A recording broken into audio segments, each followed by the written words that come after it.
Good morning, Verley. Good morning, Mayor. How you doing? Good, good. Fantastic. Mayor, who do you have with you today? I have with me the housing director, Mrs. Tia Cawley, and also the health department director, Anita Fawkes. Fantastic. Or is it folks? Yeah, make sure we get that right, Anita, right. So welcome. Well, lots of things going on in East Chicago as always, and we're so happy here at WJOB to have the City of East Chicago show. It airs every fourth Friday of the month at 8:30 to 9 o'clock. And, of course, the phone number, as always, is 219-845-1100 if you'd like to talk to the mayor of East Chicago. So, Mayor, what's going on in East Chicago? What new updates do we have? The one thing I would like to crow about is that the City of East Chicago is working along with NIPSCO, and what we'll be doing is replacing all of the overhead street lighting. We will be updating it, and new lighting will be LED. It's stronger, brighter, lasts longer, less maintenance. One of the number one things that fry me is when people call and say the street lights is out, and but the shelf life of a LED bulb is probably 10 times the normal bulb. So I would just tell the people of East Chicago, the future will be brighter. Okay. And what about as far as your NIPSCO bill? Will this help the bill? Thank you. I didn't want to say it was residual benefits, but also it will lower our energy costs. Fantastic. Okay, Mayor. And also, what else is going on lately in East Chicago? I think that in the ensuing months, people will see a lot of development going on along the lakefront, the North Harbor. We're doing engineering work now for the rehabbing of Indianapolis. When you go down Indianapolis, when you go through Sister City Whiting, you see where they did the do-over. Then you go through East Chicago and you wonder what happened. Then you enter into, again, a Sister City Hammond. Then you say, wow, they widen it, they improve Indianapolis. And that did not happen in the city of East Chicago. But we're now drafting the plans now to totally restore Indianapolis, better enhanced parking, improved lighting, and it will just give a little bling to our downtown section over here on the opposite side of town. Fantastic. Well, let's go right to the phone lines. We have a caller from East Chicago. Brian, good morning. You're on with Mayor Copeland. Hey, Mayor Copeland. How you Good doing? morning, Brian. How you doing? Hey, I haven't heard your voice in a while. Brian Johnson, right? Yeah. Yeah. How you doing, Brian? I'm okay. I'm okay. Good, You know good. what? You when you talk, I know you've always your sound of your voice always reminded me of Bill Lambert. You know, You got Great that athlete. kind of- Great athlete. Yeah. Hey, listen. I've been meaning to ask you something. I want you to picture. So paraphrase Rod Sterling. Okay, picture if you will. Okay. Okay. Alder Street, the 40th block of Alder, Pulaski, and Main Street, right next to Columbus Drive. You know that. Yes. Now, imagine this. With all the people that are running out of Chicago and they're pushing out of Chicago steadily, and they just announced on the news that they're raising the taxes again, which are going to push more people out of there. Hey, they call that being Illinois. Yeah. Now, imagine you taking the 40th block, Alder, Pulaski, and Main, eminent domain, okay? Having all that knocked down and building high-rises, skyscrapers in their place. Those blocks to start with.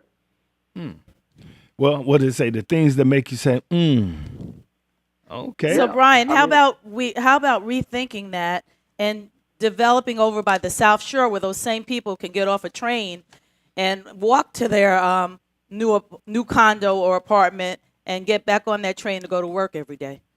Yeah, that'll work also. That also leads into my second comment, or whatever it's worth, about a better transportation system here in East Chicago. So when these people start moving in, they can go from A to B quicker or more efficiently. But the main thing is, I want to get your comments about your idea about building skyscrapers. Okay, Brian, we'll let you hang up and listen to the mayor's response. Well, sometimes you can catch a person flat-footed, and you surely have caught me that at this moment. Um, I've never considered that. I mean, any and everything is open and on the table. But like I say, intriguing, and you have enlightened me on something that is truly not impossible, especially when Burley tied into the TOD along the South Shore lines. Uh, there's potential there. Okay, so Mayor, you brought with you, of course, two department heads from the city, and the elephant in the room is always what's Lead. going on in Calumet in regards Yes. to the lead crisis. Yes. Um, Again, I got the health director with me. I want to share because sometimes people are in doubt if they have direct access to getting lead testing. So that's why I brought the health director with me. And also, the next big question in the room is relocation of the people and how well is that going. And that's why I brought the housing director with me this Great. morning. So who would you like to start with? I guess the health issue is always the most number one issue. Either way, go say ladies Right. first, so I can't go wrong. Right, exactly. So, but the housing director has been here since 7:15 this morning, so Yes. I know that we should really start with Miss Cawley. So good morning to you. Good And morning. How are you? tell us, I'm doing fantastic. Tell us what's going on over there. It's progressing. We're actually down to probably less than 1/3 of the people Remaining? remaining in West Wow. Calumet. As far as the relocation, it's going forward. We've had the help of a company called CVR who is helping relocate the people as well as housing authority. So we've moved forward trying to get the residents assistance wherever they plan to leave and go. So it's moving. They have till March 31st to be out of West Calumet. And we'll be sending out different notices, updating the residents, reminding them. Last couple of weekends, we've worked trying to clean out some of the complex, trying to get it prepared, downsizing, nailing the windows and making sure it's the proper lighting and things of that nature.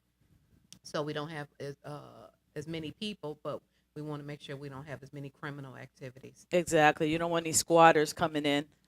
You know. Exactly. And we've had some of that, but we've been able to resolve it. Fantastic. Now, in regard to health, Ms. Folks, what's going on there as far as the testing? What are you finding? Well, at this point, we have tested 2,016 people total. That's children and adults. I would say about 10% is children are elevated. Not extremely elevated, but they're elevated. We're continuing to test daily, Monday through Friday. We had our last clinic, which ISDH helped us, or rather hosted, at St. Stan's and McKinley to get some more children tested because they believe that some of the West Calumet moved over to those areas. So I think out of a total of 200 children were tested through that effort. But we're pretty much at this point, we're slowing down. We have WIC also working to get their clients in. The Right. I babies. spoke to somebody yesterday from the Department of Right. Ag, and they talked about the nutrition efforts that they're Yes. helping East Chicago with in this regard. Yes. So we're all working together. We're trying to get education. That's why we pretty much have the patients come in. Once you've been tested, and about 3 weeks after, you come in and get your results. And that's where we educate you, whether you have a high level or not. We want to make sure that you understand what your levels are. Fantastic. Now, Mayor, a recent blow to the city of East Chicago is a letter from the outgoing governor, Pence, in regard to aid coming from East Chicago. There's talk that might be requests made to the new Governor Holcomb. But also on the federal level, Senator Donnelly, Senator Todd Young, Congressman Pete Viskowski have all approached President Trump regarding East Chicago and not letting, with the slowdown and all these stops going on in the federal government, that East Chicago not be forsaken. Yes. I know you were in Indianapolis yesterday. So what update do you have? Well, like I said, I had a very good meeting with the senators yesterday down in Indy. That went well. They did lend an ear, and they were very compassionate. Also, upon getting ready to leave Indy, Governor Holcomb's office reached out to us. So we had a meeting after the meeting with the governor's office, and they say when one door closes, another door opens. I can't go deeply into that because we're in the initial stage of talking to a new administration. But I will reveal things as they, reveal themselves. But at the federal level, I think we have three good partners at the federal level talking to the new administration.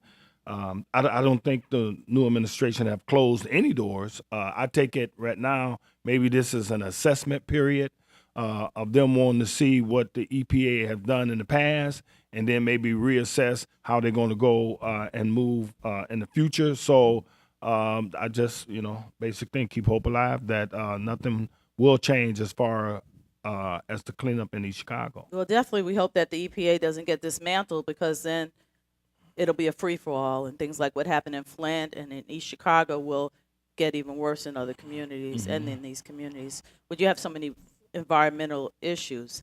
I know we have a couple of callers on the line, and we're going to get to those callers as well. 219-845-1100. We have Mayor Anthony Copeland with us today, along with Tia Colley and Arnita Falks. And let's go to line 1 with James. Good morning, James. Good morning, Mayor. I don't know if it's the cable subscriber or what it is, but can you get the sound on the East Chicago program on the cable station? It's no sound. On Channel 21? Well, it's 99 on my cable subscriber. Okay, well, you know what? I will have the IT director look into that as soon as I get back into the office, and maybe shortly as 20 minutes from now. And we will look into that because periodically we do get that complaint. We forward it in, and it's corrected. All right. You have a great day. Keep doing the great job you're doing, man. Thank you very much, sir. And check Channel 21 just to make sure that you don't have it on both channels. Let's go to Lefty on line 2. Good morning, Lefty. You're on with the mayor. Good morning, Hey, Lefty. Mayor. How you doing? I'm doing fine, Lefty. I noticed the new streetlights yesterday at Knights of Columbus Drive. Okay, can you see the difference? Yes. There was Okay. none there before, but I see them on Michigan, too, the difference with the LED, a lot brighter. And then, again, I want to thank you for patching the potholes up on Indianapolis Boulevard. Well, it took a little. It took a little.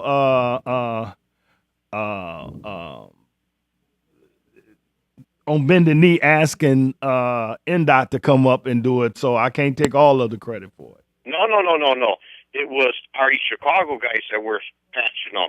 They didn't wait for the state. Okay. Well, then I got to give Renee, Sid, and the crew, because I did inform them also. So if they were proactive in doing that, so be it. Because with these low profile tires and everything, we get multiple complaints for people saying that it damages their rims. Not only that, Mayor, it's our police cruisers, our ambulance, our fire truck. They Yes. all got to travel down that road. And I give you credit, not waiting for the state. Yes, You thank know? you. Okay. Well, I'm gonna make sure I got to give Renee 2 thumbs up when I get back. All right. Thank you, All right, Lefty. you guys have a good one, okay? Okay. All right. Let's go to Pat on line 1. Good morning, Pat. You're on with the mayor. I got another traffic alert. 106th Street Bridge over there in Hegewisch area is that's up and it's broken. It's out. I have a question. It's not East Chicago, I don't think. The industrial highway along Gary Airport there, when it's dark out, when it's raining, you can't see lines. There's no lines in the road. They're worn down, and the potholes are terrible. How come they don't maintain that road? You know It's what? so That is heavily- definitely, Pat, that's definitely a question for Mayor Karen Freeman Wilson that's been addressed with Yeah. her about those lines in the street. So you'll terrible. definitely have to call when she's on the air. But the one thing I can add a little to this is that was one of the issues brought up at NERPC at our last meeting with NDOT. When we have the meetings at NERC, they always have a representative there, and that was one of the scolding issues that came up about street markings across our region, and how they've been in dire repair. All right. Well, thank you, Pat. Appreciate your call this morning. 219-845-1100 is the number to call in. Now, Tia, you said that you've gotten almost, you have about a third of the people remaining Correct. in West Calumet. Yes. Where are you finding that the people are going? Are they leaving East Chicago? Or are they finding housing in the city? Probably 15% has stayed in East Chicago. Others have went elsewhere.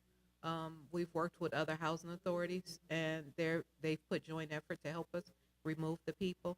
So between the Chicago, Hammond, Gary, or any other housing authority, we've had a few people that have even moved to Vegas, Las Vegas. So I mean, it's up to the person wherever they desire. Some people are saying they want to go to Florida. It depends on where they have help with their families and where they were not able to go before. Housing authority is enabling them to go ahead and move forward with this. We pay their security deposits where their new place will reside. We've also helped them with the pets policy. If they go and they've already had a pet on their lease, we give them their deposit back from us to help them go ahead and get a new place. So, and they get their flat fee to help them relocate. With the rents had stopped since November, the residents are no longer paying rent. So that's helping them save money and get ready to move forward to go ahead to their next location and their next journey. So it's been a win-win.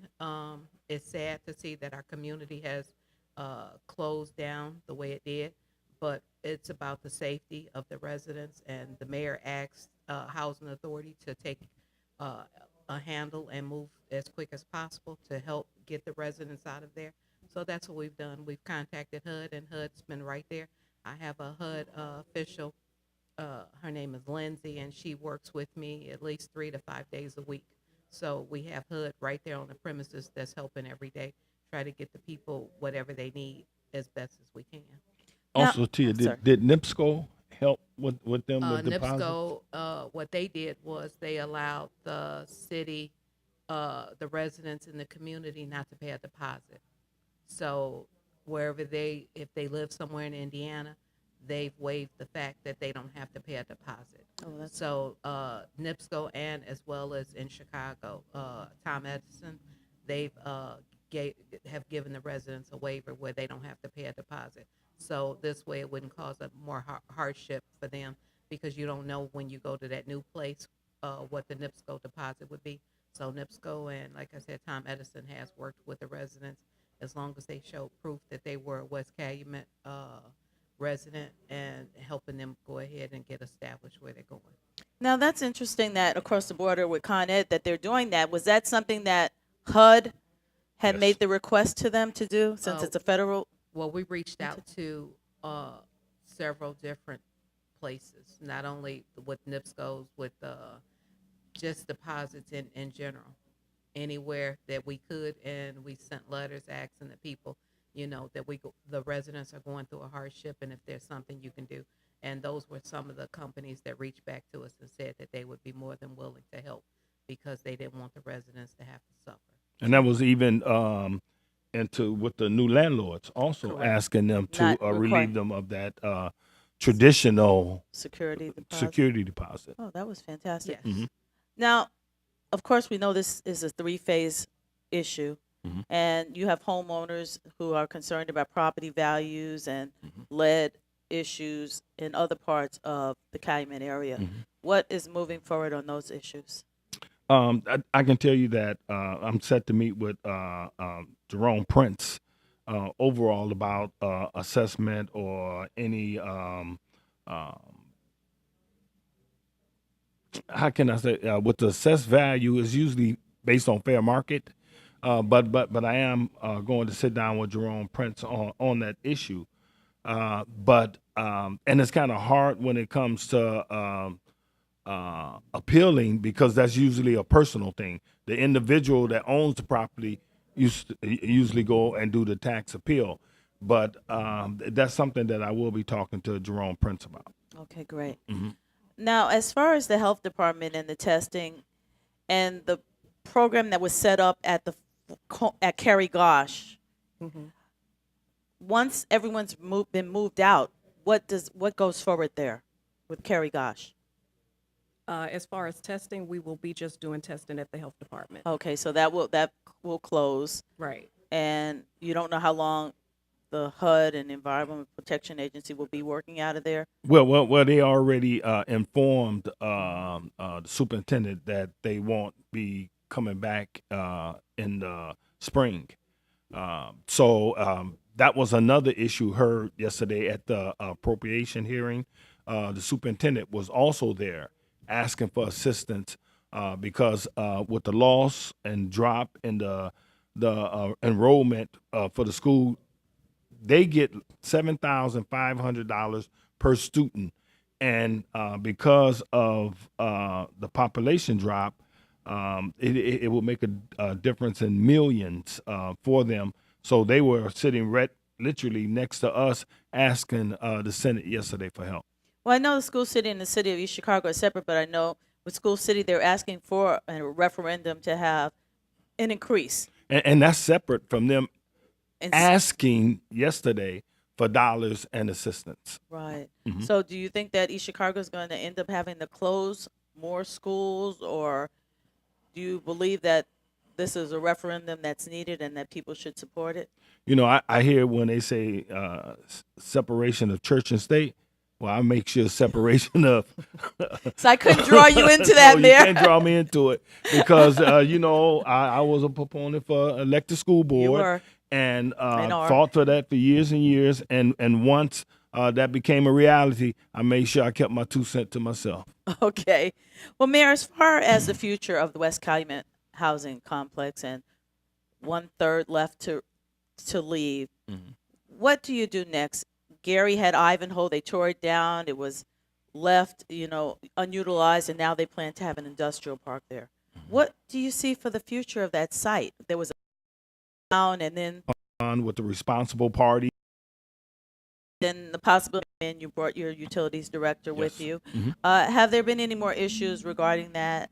No. I tell people that the East Chicago water is 100% compliant with all federal and state regulations. I tell them that we have probably one of the finest water filtration plants in the state of Indiana, and we can match it across this country. But the EPA, again, and maybe this is why they got a pause button and and examining the workings, the internal workings of the EPA. They came, they did a test that they hadn't usually used before. It was new technology, and we have, as we speak, are waiting on them to give us the final data that they collected.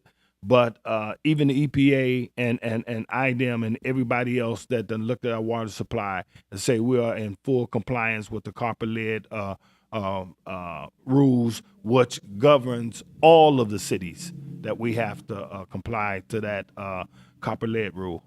So if you at this point had to do a sales pitch for the city of East Chicago in regard to a person who's looking for a community to relocate to or invest in, what would that be?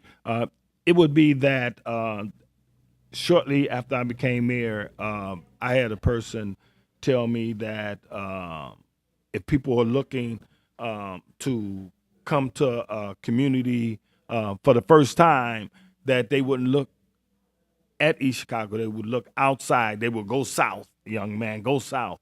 But now I can tell you that with us making an investment into single-family housing of $2 million for down payment assistance, we have surpassed over 150 new homeowners.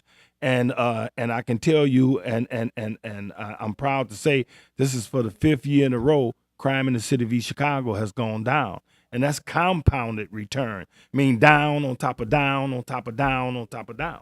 So I would just tell them that East Chicago is probably one of them hidden gems that once you get here, it take a landmine to get you out of here. Well, I just recently had lunch with Judge Arredondo at the Okay. Arredondo Government Center, and then actually met with him there and toured the center, but then actually had lunch at a favorite that's been there for a number of years. And Casablanca is definitely a draw for many people Yes. to come to East Chicago, as well as other businesses, of course, DBAs and others that are bringing people into East Chicago. And then seeing the beauty and the cleanliness of the city is definitely an attraction.